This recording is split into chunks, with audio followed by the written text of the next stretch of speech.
Welcome to Unknown Kazakhstan. My name is Daniil Glumov and I'm a discovery hunter. Climbing up to the very top in order to plunge to the very bottom.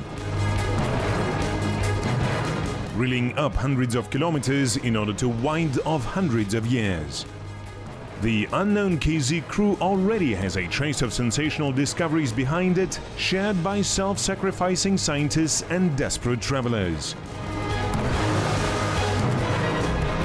Who will once again expose the riddles and secrets? Stay tuned. Watch in this episode. Where did they mine emeralds in Kazakhstan? How did they shake the whole world? And what consequences did this business bring to their first miner?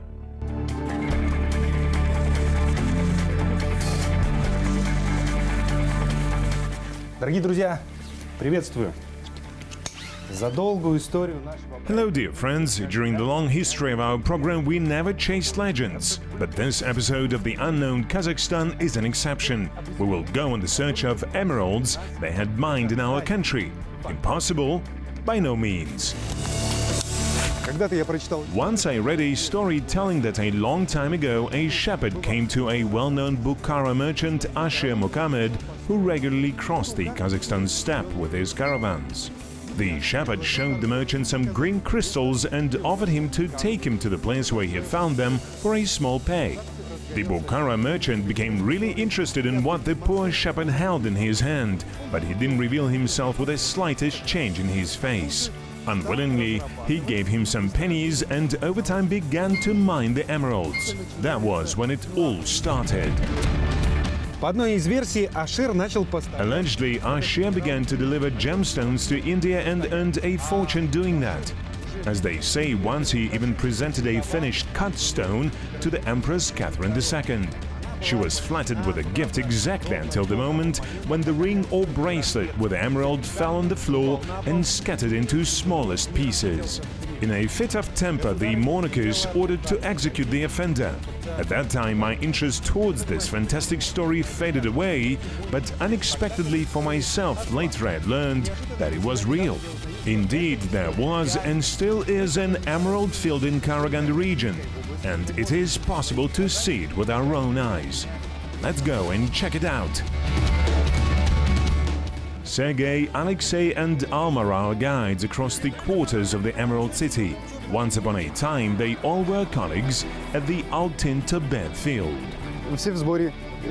Everybody's here and it turns out we have a fully fledged geological expedition. Alma Zhumagalieva had worked at this field during the Soviet time and can tell and show us a lot of interesting things. On our way to the mine, in the course of our conversation with Sergei, the tragic story of the Bukhara merchant Ashir has received some more detail.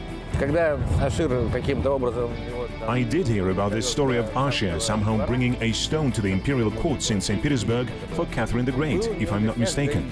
A chemist named Gaiyi was visiting her at that time. He took a small piece of the stone and heated it over a gas burner. The flame changed its color to blue, which meant that the stone contained copper. He knew that emeralds did not contain copper, so he couldn't say for sure what it was and called it a copper emerald.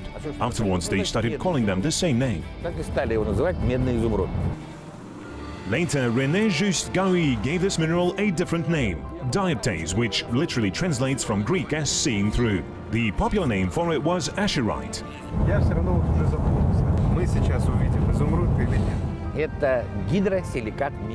You got me confused, really. Will we see an emerald or not? It is copper hydrosilicate and has nothing to do with emeralds whatsoever except for its color. It is fragile, is much softer, has a different structure and composition. They are two totally different things. A remarkable fact is that compared to dioptase, emeralds around the world are like pebbles in the river. Ashirite can be found only in 3 places on our planet. Первое оригинальное и самое такое известное и богатое. The first and original place is the Altyn Tibet mine. The second one is called Kaokafeld and is located in Namibia. And the third one is in Congo. И третье это Конго. Even being such a rarity, dioptase is still cheaper than emerald. How come? Драгоценные камни, ну они The list of traditional gemstones has developed historically. The stones are classified based on certain characteristics like color, transparency, beauty and aesthetic value. Besides that, as a rule, they are very hard.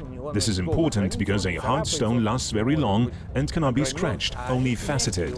But Ashurite is soft. They crush easily and are not good for gem cutting. This is why they are of low jewelry value.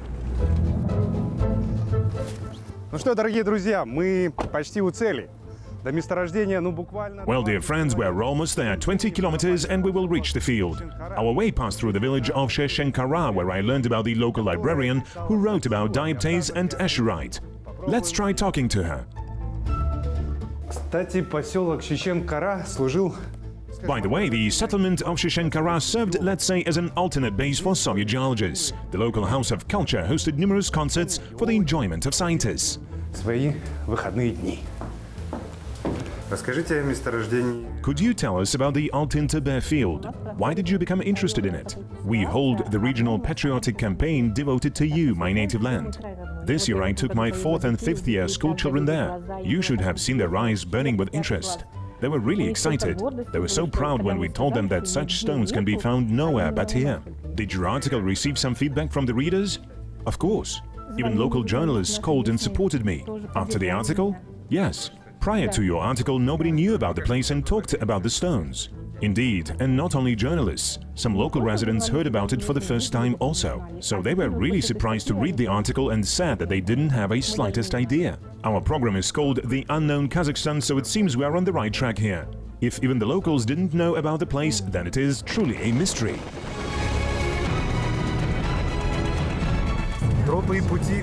From what I hear, not too many organized roads and paths lead to this unique place. How are we going to find our way there? No, it's okay. A usual steppe dirt road.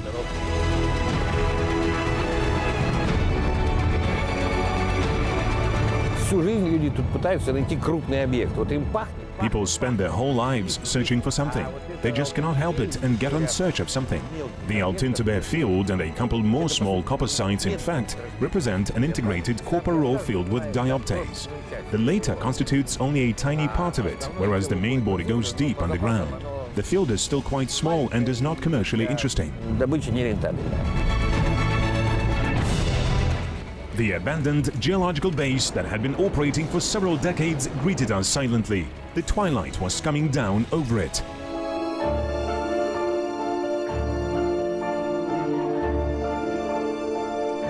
Ну что ж, время было к нам.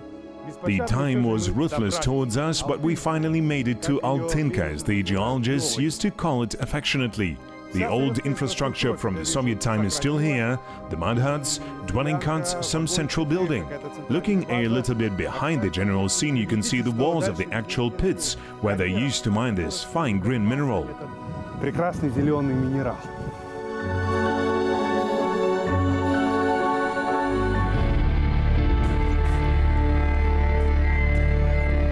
Проснулся сегодня пораньше, чтобы пройтись по территории. I woke up a bit earlier today to walk across the legendary Altyn-Tber field and was lucky enough to find some interesting samples. In fact, they were left by Soviet geologists, a couple of core samples. They drilled and collected them to investigate the situation underground. Look at this sample. Do you see the traces of dioptase in it? Judging by its shape, they would first hammer a pipe into the ground, right? Exactly. A diamond-tipped drill was used to drill the soil, and then they would take the core samples out. И вот он, красавчик. Look at these beautiful samples of Ashurite or dioptase. Although these ones are quite small, today together with you I hope to come across some larger and even more beautiful ones. Off we go to the pit. Пойдемте в карьер. Когда ваша партия здесь стояла, вот этот вот карьер уже был. Карьера? Was this pit already in existence when you used to work here? No, it wasn't. There were a couple of smaller sites called Ashirovsky. Just a couple of small amateur developments when we arrived. Some locals did it, I guess. Какие-то вот любители копали.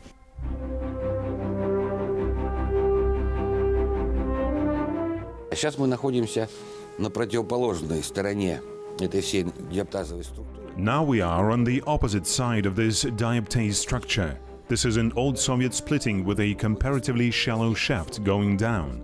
It was all dug using jackhammers. The hydro wedge came already during our time. They did it not to destroy the dioptase as a result of explosions. Otherwise, it would crash due to its fragility. So what compounds did you use? Some non-explosive mixtures and compounds based on water and non-hydrated lime with additives. They would drill a couple of shafts and then fill them with the compound. It would harden and expand and thus break the walls quietly and without any explosives. It was called cold explosion. They still use this method to destruct house foundations and in some industries. Разрушение каких-то фундаментов в цехах, там, в промышленности. Following the old underground channel shafts, we arrive in the gallery where they used to mine dioptase. Ну, глядя на них-то, и вот весь дух передается. Looking at them, you can feel the spirit of this profession. It was a dangerous occupation, wasn't it?